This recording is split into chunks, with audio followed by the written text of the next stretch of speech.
Oil prices spiking following Israel's strike on Iran, adding an inflationary input ahead of the Fed's meeting next week. Meantime, we just got a positive signal from the data. An early read on Michigan consumer sentiment for June coming in well above expectations. Also, inflation expectations fell. Joining us is former Dallas Fed president and CNBC contributor Richard Fisher. So, Richard, is it your view that this is just going to make the Fed even more patient on its stance to do anything because it has to see how long the sort of oil spike lasts, the tariff inflation, all of that? That's been where they are. I think, Sarah, you summarized it well. Remember, they're trying to make decisions under conditions of extreme uncertainty right now. Really don't know how the tariffs are going to work their way through. We did have oil come down to the $60 level during April, and now it's been coming up and up and up, and now it's spiked today. We'll have to see what the consequences are. McMaster was brilliant in giving us an analysis just now of all the possible consequences. So a lot of volatility, global uncertainty. This adds to it, makes it worse. And I think it makes the Fed's job more difficult.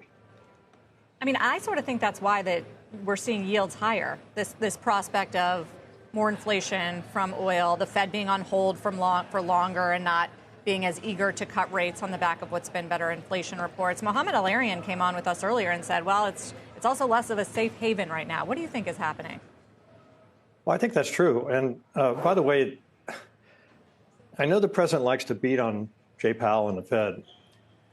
The Fed is not affecting longer-term rates. The 10-year, which we keep hoping will come down below 4.3, it sort of bounces on that and comes back up. Here's another instance here.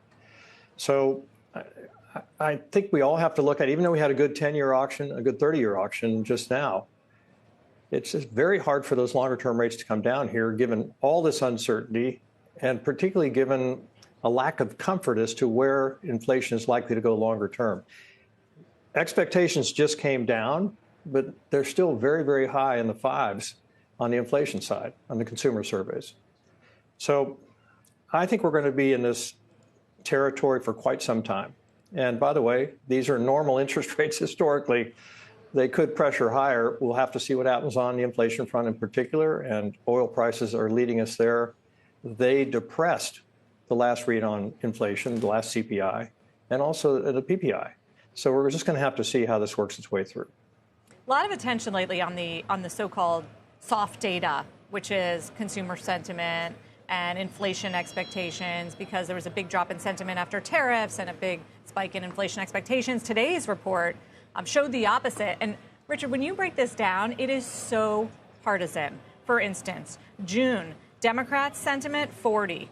Republicans' sentiment, 94.2. The same goes for inflation expectations. How much stock should the Fed really be putting in these numbers?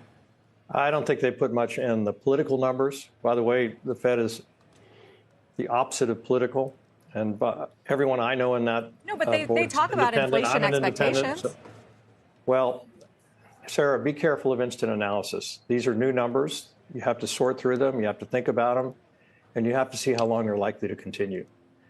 Again, total conditions of uncertainty right now. And that's difficult to make a monetary policy decision unless they see something in the credit markets that we're not seeing, because they can read the entrails better than we can.